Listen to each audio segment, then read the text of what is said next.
HTZ leader Andrej Plenković met with President Kolinda Grabar-Kitarović at the presidential offices at midday, where she awarded him the mandate of Prime Minister-designate after he produced evidence that he had the support of 91 MPs, well over the 76 required to form a parliamentary majority. 61 of those signatures are from the HTZ, 14 from MOST, 5 from the HSS, 8 from the National Minority Representatives, 2 from Zagreb Mayor Milan Bandic's party, and 1 from former HSU MP Kazimir Varda, who has joined Bandic's club of deputies. The MOST list of independent candidates have provided Andrej Plenković with 14 signatures of support, with one signature coming from ex-Živi Zid MP Hrvoje Runtić. Today, the party's National Council is in session.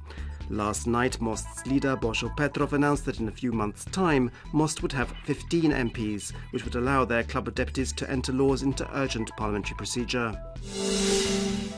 And as he was entering his party's headquarters this morning, HDZ General Secretary Gordan Jandroković was asked how many women would receive ministerial positions in the new government. He replied that he hoped as many as possible and that he was confident that positive steps would be made in this sense. Currently, there will only be 19 women MPs in Croatia's 151-seat parliament. The decision not to process 12 tanks of crude oil at INA's Sisak refinery and instead have it transported abroad has prompted Croatia's Technical Economy Minister, Tomislav Paninic, to accuse INA's majority stakeholder, the Hungarian oil group MOL, of making decisions against Croatia's interests while the country's new government is not in place. INA's management has described their decision as a routine one, while union representatives are calling for the resignations of those responsible, claiming that this proves MOL is planning to close the Sisak refinery.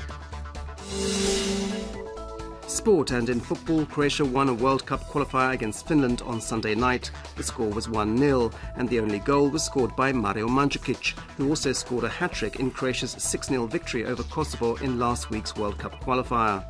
After 3 rounds of Group I, Croatia is in top place with 7 points. Their next game will be played on the 12th of November in Zagreb against Iceland.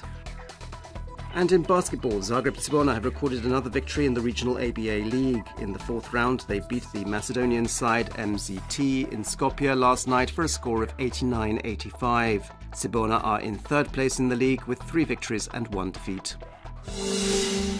This afternoon's forecast calls for overcast skies with the occasional sunny period. There'll be rain in almost all regions, and with most of it expected on the Adriatic Sea and in coastal regions. In the south of the country there'll be rain showers and thunderstorms, with some heavier downpours in places.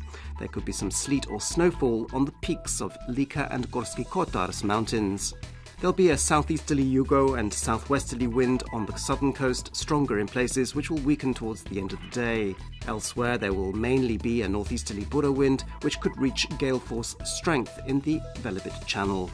Highest daily temperatures will be between 10 and 15 degrees Celsius inland, between 5 and 9 degrees in the mountains, and between 14 and 20 degrees on the coast. There'll be more rain on Tuesday with snow on mountain peaks. A northeasterly wind will cause temperatures to drop. From Wednesday, though, it should again be a little warmer with less cloud cover. Rain is possible during Wednesday morning in eastern regions and in the mountains towards the end of Thursday. On the coast, there'll be rain in the south on Tuesday and on Wednesday morning. A northeasterly Bura wind will weaken and turn to a northwesterly, while on Thursday there'll be a southeasterly Yugo wind. The Yugo will bring clouds with it, and rain is expected on Thursday afternoon along the northern Adriatic coast.